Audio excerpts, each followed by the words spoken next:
music. Let me pose a question that might seem odd initially. When's the last occasion you experienced an idea that seemed completely original to you?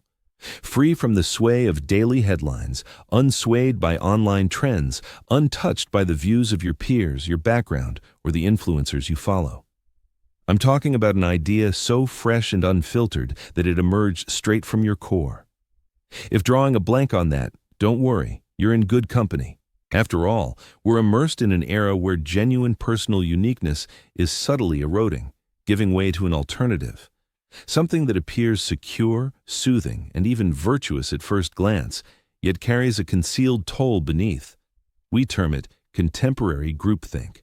And consciously or otherwise, it's transforming our mental processes, our behaviors, and our sense of identity. Music. Of course, gatherings aren't a novel concept. Throughout history, people have formed clans, households, countries, faiths, and neighborhoods. Traditional communal bonds offered safety, endurance, and a sense of connection. They acted as the adhesive holding early civilizations together. But what occurs when that adhesive turns rigid like concrete, trapping us in forms we didn't select? What unfolds when the cost of fitting in leads to the gradual erosion of our autonomous thinking? That's the underlying conflict in today's communal mindset, and it ranks among the most profound mental struggles of our age. Now, consider this intriguing aspect. Examining the past, each period assumed it surpassed the previous in wisdom. Renaissance figures felt they'd escaped the intellectual shackles of the Middle Ages. Enlightenment philosophers viewed themselves as bearers of logic, discarding outdated myths. And in our current moment, we convince ourselves of unparalleled liberty since data flows freely. Perspectives get boosted, and every viewpoint, no matter how minor, finds an audience. But does that truly equate to liberation? Or have we merely constructed a new form of confinement, not built from barriers, but from the pursuit of group consensus? Music. Reflect on our digital habits. Browse your timeline and what's there? A flow of shared personas, shared stances, shared verdicts. One faction declares, "This is the proper mindset." Another camp asserts, "Actually, this represents reality." Meanwhile, the unseen yet influential algorithms drive us further into the cluster we've already joined. Gradually, we cease wondering, quote 2, and instead query, quote 3. Quietly, the personal voice within us starts to diminish. Now, the mind-bending element. Fitting in brings pleasure. Brain science explains the reason. Upon feeling embraced by others, our neurons release dopamine and oxytocin, those identical substances linked to security and affection. Rejection, conversely, registers in the brain nearly as bodily hurt. Essentially, our innate wiring nudges us toward uniformity. Yet, natural selection didn't equip us for a virtual realm where the collective extends beyond a handful of locals. It's now a multitude of clamoring opinions insisting on loyalty. The urge to blend isn't confined to our immediate circle any longer. It's worldwide, unyielding, and unavoidable. And that's when an odd shift emerges. We abandon full thoughts for catchphrases. We swap concepts for tags. We exchange thorough analysis for swift agreement. We echo the phrases of the masses, not from deep comprehension, but because staying mute seems hazardous. Thus, this current communalism doesn't impose itself boldly. It sneaks in disguised as camaraderie, until suddenly we notice our room for personal reflection has dwindled to nearly zero. But let me introduce an idea to explore further. This goes beyond societal structures, governance, or tech advancements. It's far more personal. It concerns you, me, and the inner workings of our thoughts. Consider how many daily decisions stem purely from you. Your outfits, the convictions you uphold, your manner of expression, the programs you stream, even the ambitions you pursue. To what extent are those authentically chosen by you? And to what degree do they mirror the unseen groups encircling you? That's a tough inquiry, yet potentially the most vital you'll confront. Allow me to recount an anecdote. Some years back, scientists ran an intriguing trial. They gathered folks in a space and presented basic site-based challenges, tasks such as gauging line lengths. The twist, all but one person were Confederates. These plants were directed to confidently provide incorrect responses. The outcome? Repeatedly, the solitary real subject discarded their accurate observation to side with the incorrect group consensus. Despite what their vision confirmed, the drive to align eclipsed their personal discernment. Known as the Ash conformity experiment, this study uncovers a disturbing truth. Our minds are more prone to deceiving us than most of us realize. And in this era of online communities, that psychological test has escaped the confines of laboratories. It's become our everyday existence. You might ask yourself, doesn't group thinking also drive positive change?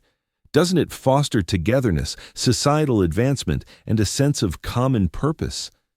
Without a doubt. Group efforts have sparked uprisings, fights for equality, joint research endeavors, and worldwide consciousness. Humanity would still be huddled in primitive shelters without the power of shared ideas. Yet, there's a troubling contradiction. The very dynamic that empowers us can also erode our personal uniqueness if we don't keep it in check. Contemporary group dynamics don't just promote solidarity, they demand sameness. They flourish when distinctions fade, when diverse opinions blend into a single echo, and when challenging that echo seems like disloyalty. Let me emphasize this point for you to remember. When a culture arrives at that stage, originality falters, since originality inherently involves viewing things from a fresh angle. As personal perspectives fade away, progress grinds to a halt. The annals of time confirm this pattern. Eras of severe repression often coincided with eras of minimal invention because defying the group was harshly penalized. Conversely, humanity's most profound breakthroughs in creativity, discovery, and wisdom emerged from those bold enough to oppose the prevailing mindset. Thus, when we exchange personal autonomy for security, we risk not just silencing our own perspective, but jeopardizing tomorrow's possibilities altogether.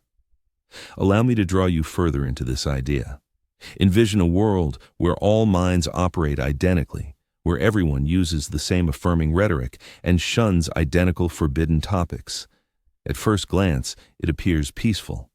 No clashes, no splits, just cohesion. But cohesion lacking personal distinction isn't true peace. It's muteness. And muteness carries a heavy price. Muteness stifles fresh inquiries, bold concepts, and harsh realities. Without them, we merely endure. Still, the profound twist in today's group orientation lies here. Even while it muzzles personal insight, it markets itself as emancipation. It promises "shin tuot for." To some extent, that's accurate, yet it's a liberty with strings attached, the liberty of inclusion, traded for the liberty of independent reasoning. Take a second to visualize this. A young kid sketching freely on an empty sheet of paper. No guidelines, no criticism, just unfiltered creativity bursting forth in hues and forms. That's personal essence at its most genuine. But as the kid matures, the sheet gradually gets covered by boundaries imposed by outsiders. Educators, friends, cultural expectations, virtual groups.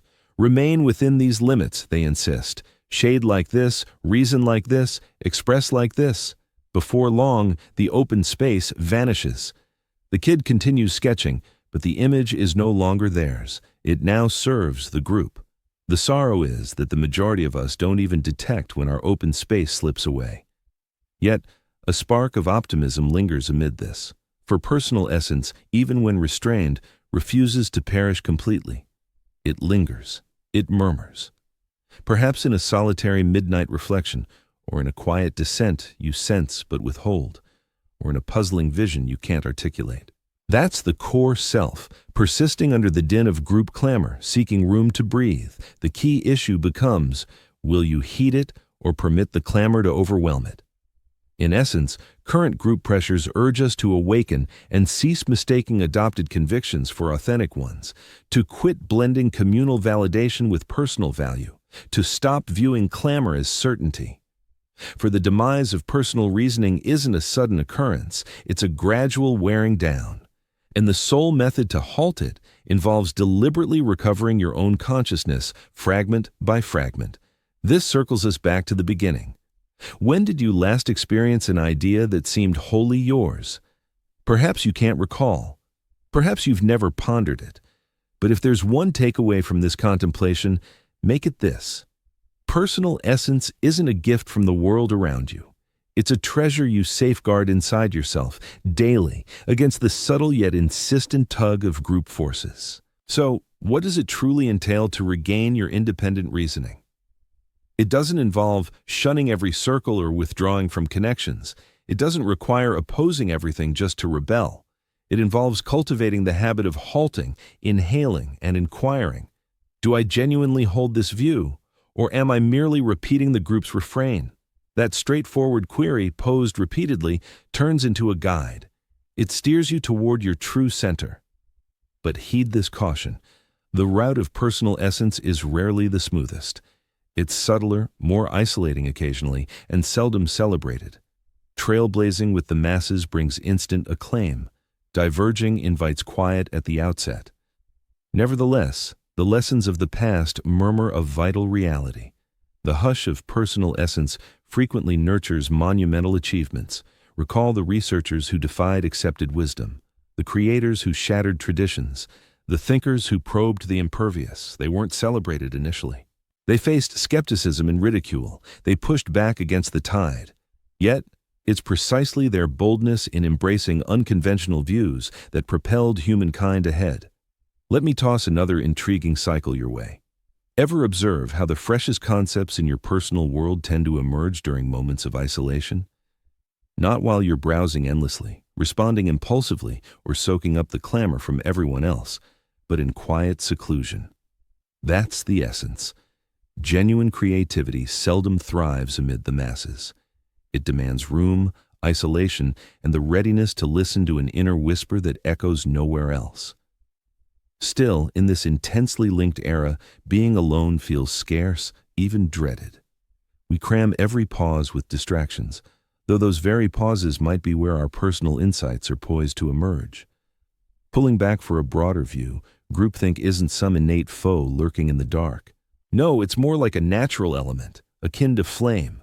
A flame can heat your dwelling or raise it to the ground. Similarly, communal bonds can rally us toward advancement or diminish us to mere repetitions of one another. The key is equilibrium. When shared purpose bolsters personal uniqueness, communities thrive. But if shared purpose overrides personal uniqueness, communities start to choke. And today, we're teetering nearer to that chokehold than we might admit. The data paints a vivid tale as well.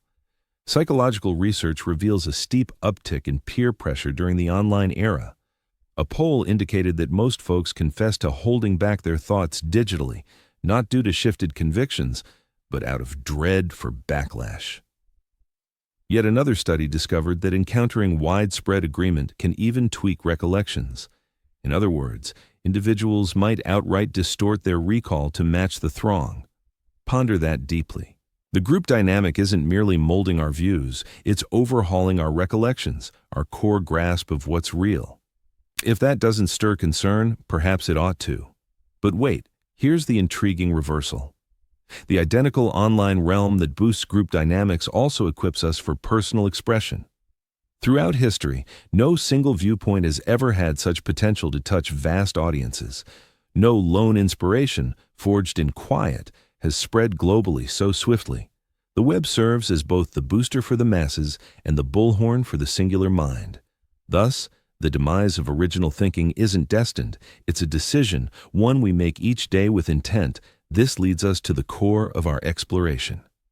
Once we've recaptured our personal essence, how do we handle it? Do we hoard it possessively, keeping it separate from the group, or do we step up, contributing it as a vital ember to the whole? Truth be told, communities require both elements. The group provides power. The unique self supplies guidance. Either alone falls short. Allow me to paint one last vivid scene. Picture a chorus of 1,000 singers hitting the identical pitch. It's forceful, yet monotonous, static. Now envision a lone fiddle weaving in, its tune slicing through the uniformity. Abruptly, the sound evolves. The chorus doesn't vanish, it gains depth thanks to the fiddle. That's personal flair amid communal harmony, not wiped out, not muted, but vital, standout, and indispensable.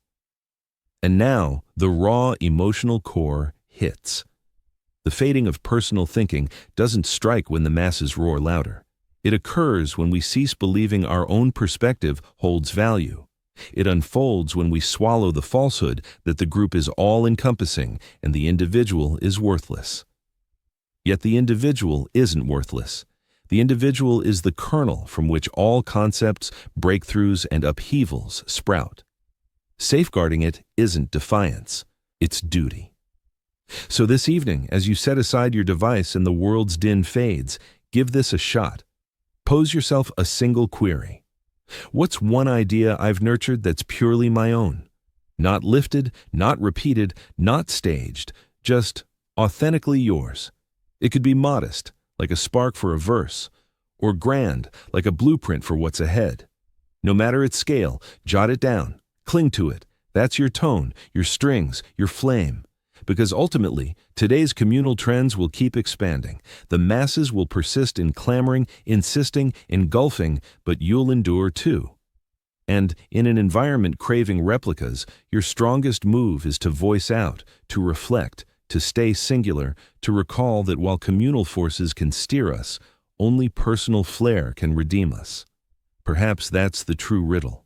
The group insists that fitting in is paramount, but authentic fitting in emerges only when you offer your true essence to the mix. Lacking personal flair, there's no genuine group, just an empty mimicry. With personal flair, the group pulses with life, energy, humanity. So refuse to let your tone get drowned. Don't allow your reflection to melt into the din. The world craves no further repetitions. It yearns for trailblazers. It yearns for you. Music.